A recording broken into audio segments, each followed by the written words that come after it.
New Thought Media Network proudly presents Lindsay Leimbach, Practicing Infinite Possibilities, Fridays at 10 a.m. Mountain Time, 9 a.m. Pacific.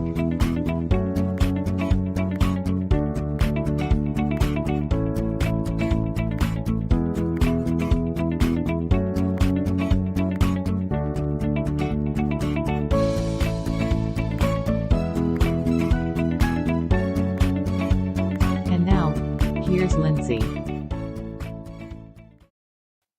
Good morning, everyone. Welcome to PIP.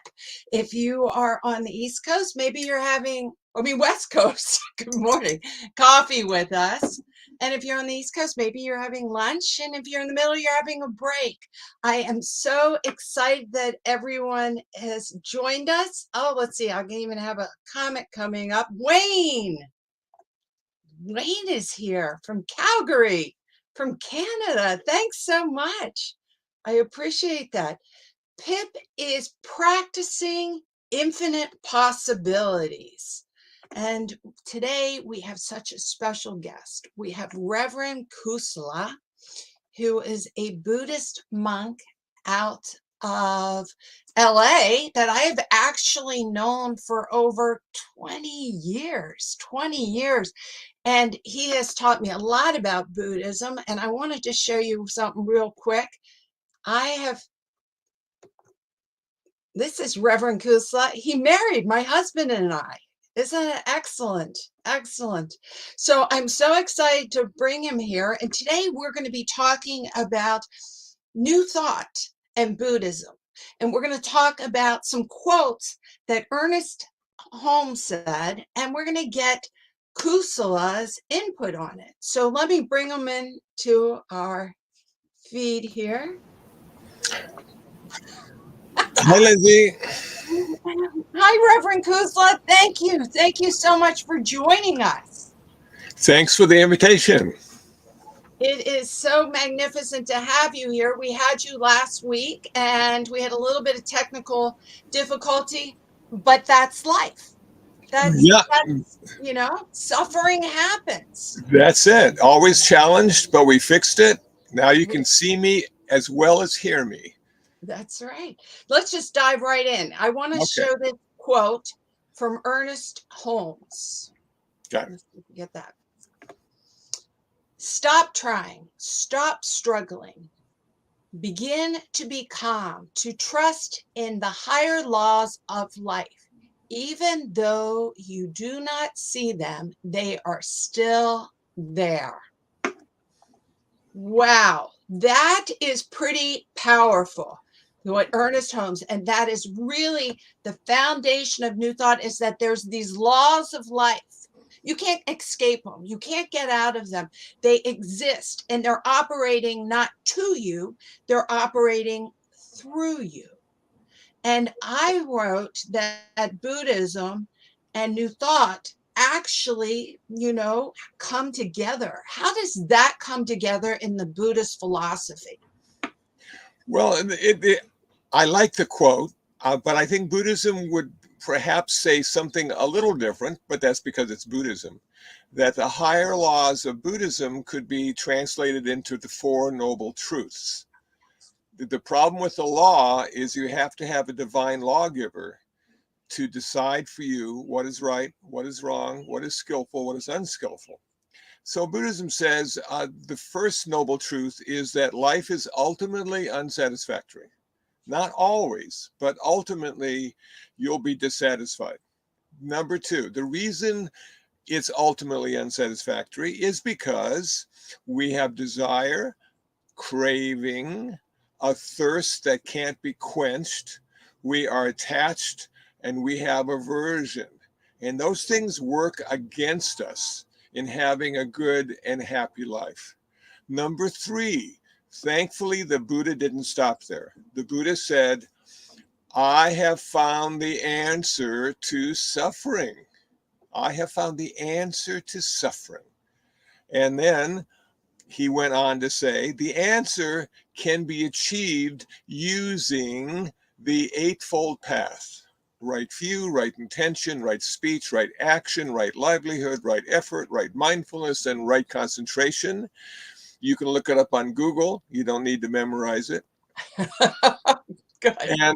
And so what we're faced with in Buddhism is not how to have a happy life, but how to find peace in this life. And the way you find peace is to reduce and ultimately eliminate personal and collective suffering, the dissatisfaction that we all have every day. Sometimes we have a good hair day, sometimes we don't. The idea is to come to a place of acceptance with the way things are. And I say that cautiously because it's not simply coming to acceptance with the way things are. It's also realizing that other people are suffering. So we would jump into action to reduce suffering. That's why we would change things. The world is ultimately just the way it's supposed to be, with all the good and all the bad. But if someone is suffering, then the Buddhist would say, I need to assist that person in some way to help them reduce their suffering. Now, I really love what you're saying on this, because we have to, if everything is the way it's meant to be, or everything is satisfactory, then they say, but what about war? You know, what about starvation? What about cancer? What about someone who's homeless? But you're saying we still jump in and we do right action. We allow right thought, right concentration coming through. And right concentration and right action, that's what you think about, you bring about. It's this whole law. Here's another wonderful one from that Ernest Holmes says: life is a mirror and will reflect back to the thinker what he thinks into it. Now, wow, that means that what I is a mirroring, what I see in the world is really what I'm putting out into the world. You know, Right, yeah. what's the take on the Buddhist philosophy on that? Do they feel that life in the philosophy of Buddhism, that life is a mirror? Is it, what is karma? What is that feeling? How would you do that? Well, I can't speak for all of Buddhism, but you'll find that the Buddhist perspective may be that life is an inside job, and Yes. we're creating it moment by moment. You know, people think what's all happening out there. No, it's actually all happening in here. Yeah. And if you want to change the world, you have to change the way you experience the world. And that's what Buddhism is all about, changing the way we experience the world so it will reflect back to us happiness and joy and satisfaction and ultimately peace. I have this one. I love this. This is from Ernest Holmes. We cannot lead a choiceless life. Every day, every moment, every second, there is a choice. If it were not so, we would not be an individual. Isn't that kind of what you're talking about right now? That every day we get to have a choice on what we think next, what we feel next, where our thoughts go to, you know? Well, let me amplify on this. That there's something called choiceless awareness, which happens when we meditate. And what happens is you're simply experiencing what's going on without any kind of choice or criticism or critique. It's just manifesting there, and you're the observer. You're no longer the participant. Okay. Now, Buddhism would look at the idea of we would not be an individual in a more positive way. And the deal is we have a relative reality and an ultimate reality. So the relative reality is we're all separate, we're all self-based, and we're all individuals. The ultimate reality is we are all interconnected and interdependent. So we feel the joy and happiness and the sadness and despair of all human and other forms of life. We have that ability because we're all connected. As an individual, we have the opportunity to turn away from that and to not let it affect us. But the spiritual path is a tough one. And the spiritual path is to prepare yourself to experience the suffering of the world and do something about it, which would ultimately be change yourself first and then help others change themselves. Because none of us can change anybody. So let's take that. We all wake up, and we're most of the people that'll be seeing us, but some of us are outside the United States. Most of us are in the United States. So we wake up, and what comes on the radio, what comes on the news, what comes on our social media, a lot of times is the news. Mm-hmm. And the news is sensationalized. It's grabbing you to get your attention. It's delivered in a format where it wants you to lean into it. And it glorifies or expands the negative in the world. So all of a sudden, this negative comes in. And how do you ask? What's the choice you have? What would Buddhism say? How do you start your day? So what you're mirroring in the world, what you're not bringing in is negative and then mirroring negative. How do you make the world a better place when the media is feeding you it's a negative place? I mean, that's just practical things that everyone has to face every day. Right. And I think one of the best ways to transform the negative would be through a metta meditation, a loving kindness meditation. So after watching the news and having your first cup of coffee, you would sit down peacefully by yourself or with others, and you could say, may I be happy, peaceful, and free from suffering. May no harm come to me. May no difficulties come to me. May no problems come to me. May I always find fulfillment. May I also have patience, courage, understanding, and determination to meet and overcome the inevitable difficulties, problems, and failures in life. Now, that is something that would be important to memorize, because you could say that every morning after your first cup of coffee to prepare yourself for the day, which will be filled with joy and success and sadness and failure.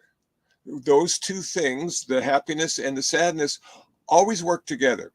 So it's never a perfectly happy all day experience, but it's never an unhappy all day experience either. We vacillate between the two. So the loving kindness meditation prepares us psychologically to greet the world and say, I'm ready for you.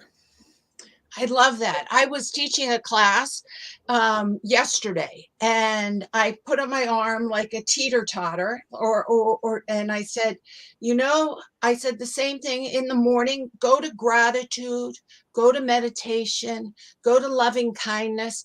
And so you can weigh yourself down in the good, because we know that things are going to be unsatisfactory in the day and push you. And hopefully when it pushes into you, you can still stay very balanced.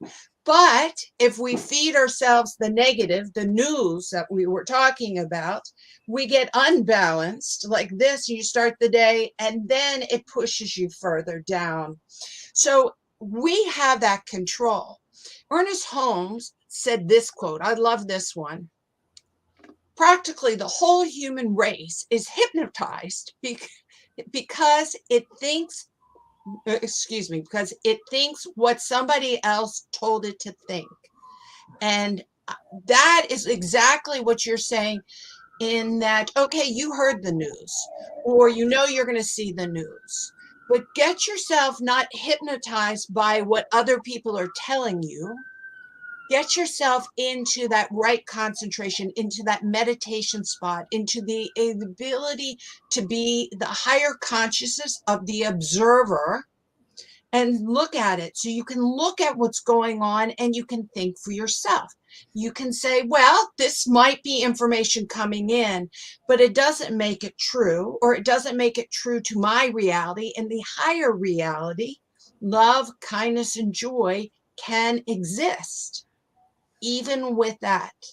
And that's what I love so much about the Eightfold Path, because isn't that what the Buddha said, is that practice these 8 actions or thoughts or ways of being to get that teeter-totter weighing on the better side. Yes. Well, to go back to the quote, what comes to my mind is Ram Dass, one of my favorite teachers, Ram Dass. And Ram Dass said, in the beginning, we are trying to become somebody. So we're going to school, our parents are encouraging us. We have peer groups, we have careers, we oftentimes get married and have partners, and all these people are helping to create us and give us thoughts to think and places to go and be. But then Ram Dass says, in the beginning, our job is to become somebody. Towards the end, our job is to become nobody. Oh. And we go into nobody training. And this is difficult for people, because what we're saying is that self that has been who you've been your whole life now is a hindrance. Now it's limiting you. Now it's preventing you from seeing the ultimate reality. And so the idea is not to kill the self, not to get rid of the self, but the idea is to be able to transcend the self and see the ultimate possibilities that have now opened up for you. I want to show you real quick a picture, because you said that. Yes. That's me and Ram Dass. It is. I was there when that picture was taken. And it's such a wonderful picture, because Ram Dass is such a rascal, or at least was a rascal. Yes. He's probably now still a rascal in his afterlife.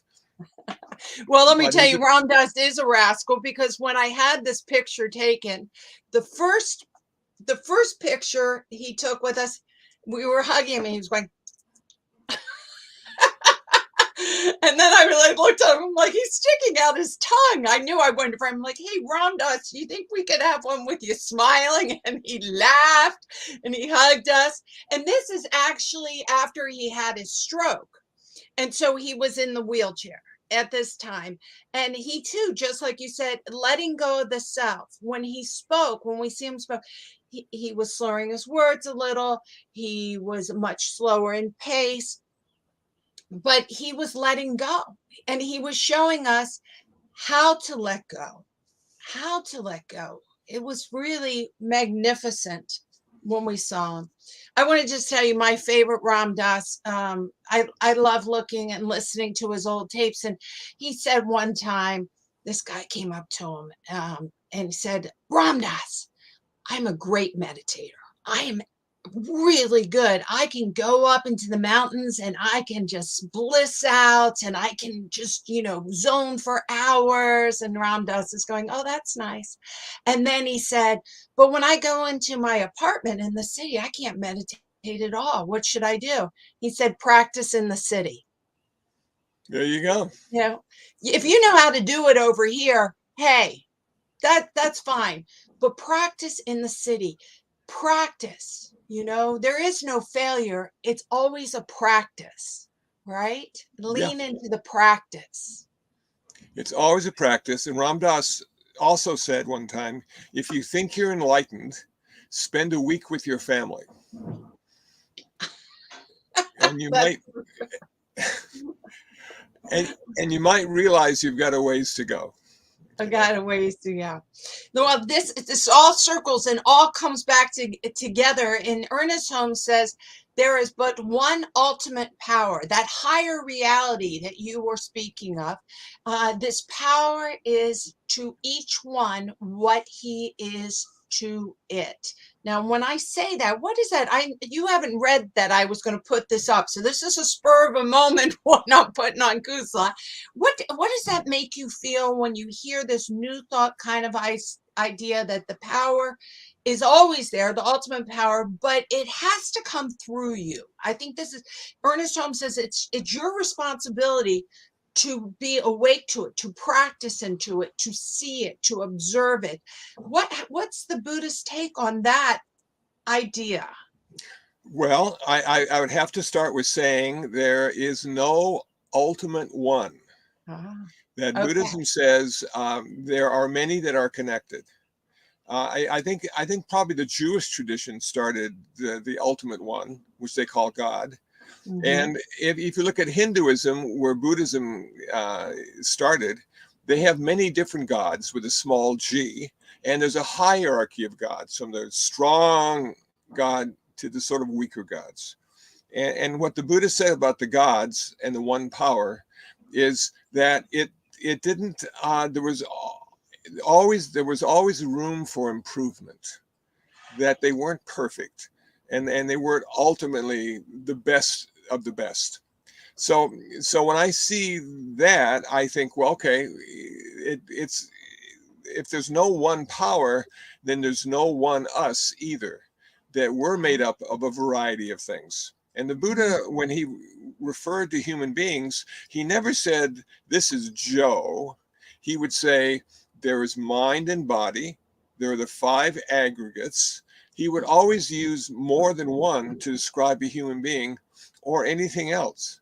So what that allows me to do is understand that one is not the ultimate good, that there is no ultimate good or ultimate bad that can be defined in a simple one way, that it's a variety of things that have come together moment to moment, changing, sometimes getting better, sometimes getting worse. And the ultimate goal for a Buddhist would not to come into contact with the one, but to come into contact with nirvana. And the Buddha said we're already in nirvana, we just have to realize it. So our job is not to go someplace and find the one, or go someplace and find the many, or go someplace and find nirvana. Our job is to wake up to the fact that we're already there. I love that. I love that. And to me, in New Thought, in my opinion, and how I see it, is that it is already there. The person who doesn't realize it isn't there is my separateness that I hold in the ego called Lindsay. And when I can let go of that, then I become the part of that. It's already there. I'm not creating something. I'm becoming aware of it, aware of something. Yes, becoming aware of something. Absolutely. Let me show this. I think this is a really terrific. Oops, let me get over to my banner and take my banner off. Here we go. Oops. Not, well, we jumped to the mud. I had something else I was going to show, but I hit the mud one. Well, let's talk about the mud. So let's talk about the mud. I want to make sure I get to my other one before we're out of time. We have so many things. No mud, no lotus.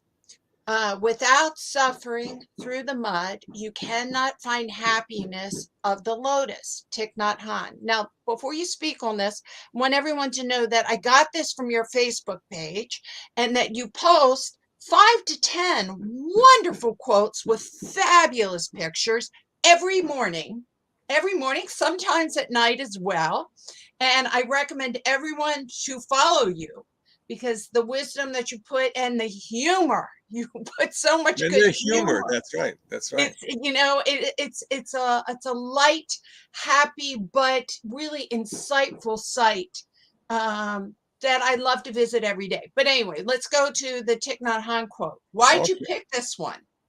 Well, this is a classic quote, and Thich Nhat Hanh gave a whole talk on this, and what it's sort of symbolizing is this, that we can't have happiness without the sadness. We can't have pleasure without the pain, and so life is filled with both. But oftentimes we focus on one or the other. I always want to be happy, or I never want to be sad. I never want to be in pain. And those are unrealistic viewpoints to have. So what Thich Nhat Hanh is saying, it's because of the suffering that happiness and pleasure exist. And the ultimate reality in Buddhism would be nirvana, and that would be not happiness, not pleasure, but that would be the ultimate peace that we could find. Now, peace is a hard sell because people think it's sort of neutral and you can't feel peace, you can only be peace, and all those kind of things. So it takes a bit of practice and maybe even a little bit of meditation to understand how wonderful peace can be and feel, and can be your co-pilot in every situation you find yourself in. I want to give a real live example of what we're talking about. I know that no one really needs to know this information, but Kusala, I'm putting it out there. I went and had a colonoscopy. And when I was in, they wheeled me in and they had me hooked up. And the lady looked at me and said, "Are you an athlete?" And I said, "No, I'm not. I'm a walker. I'm a dog walker. I'm not an athlete." And I said, "Why?" And she said, "Because your pulse is so low." And that it was like, 55, 60. And I said, "I'm a meditator." And because I was breathing and I was meditating and I was really at that peace you were talking about, I was not happy to have a colonoscopy. There was no happiness in going into that procedure, but I had peace. So I was not in a stressful situation. And that was the healthy place for me to be. Exactly. And that's But it's a hard sell, like I said. It's a hard sell. But once you figure it out, what a wonderful end game that is. The end game is peace. It means that when you're doing anything in the present moment, you're going to be okay with it, and you're not going to be stressed out, having an anxiety attack, indigestion, and all the rest. Now, let me show you. This is what I wanted to show. This is also, you have talked at so many New Thought centers, churches all around, Unitarian, Center of Life, with all different ones.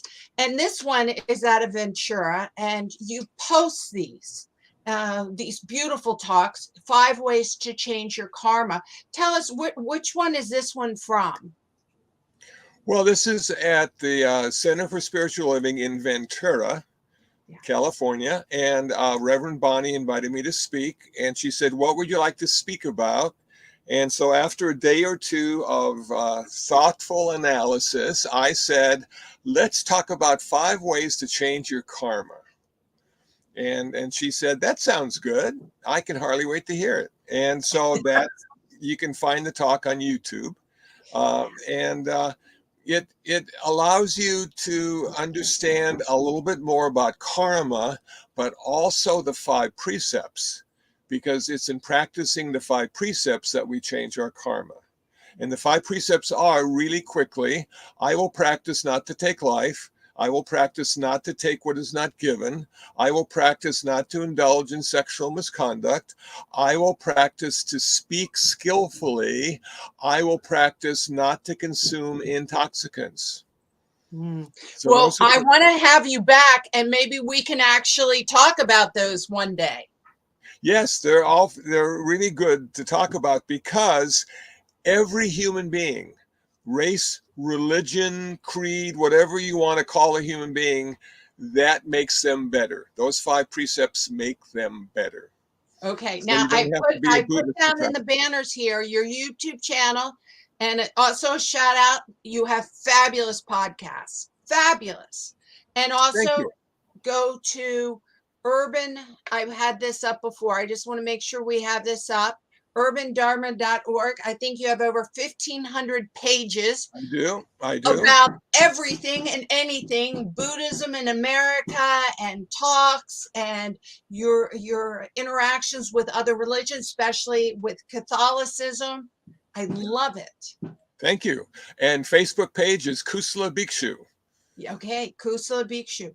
Now, one other thing I want to say is, last week when we talked and we had the technical difficulties, so we didn't get to see you, but we had you as a black screen. I ended the talk, said, "We're all going to die." And you were like, "Ah." But that actually leads us into what I think our next talk we're going to have together is, how does death actually make you more alive? That, Exactly. How can we live better if we have death as our co-pilot? And it sounds paradoxical, and it sounds like it would never work, but ironically, it works just fine. So oh, if we can accept death, we can accept life, and vice versa.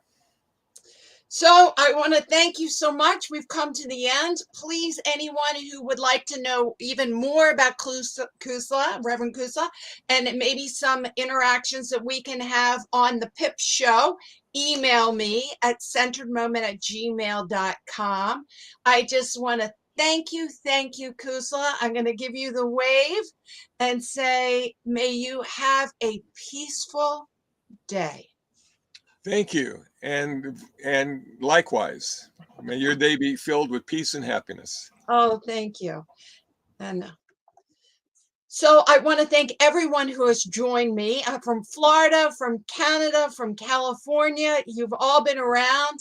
Feel free to please share this video. And also, a big shout out. I want to thank New Thought Media Network for having me here today, and all the wonderful things that New Thought Media Network does. Please remember to donate to New Thought Media Network. I'm trying to find my little banner as I'm speaking here, because I just believe so strongly, and I see that it's not popping up. But please donate to New Thought Media Network. They bring all this wonderful content. Please like and share all the videos. Please check out all the wonderful other speakers and ministers and meditation and prayers. Lots of love to everybody. May you have a magnificent day. May you have a magnificent week. Please remember to always know that peace is inside of you. And it takes a practice to maintain and understand that. But practicing is always good.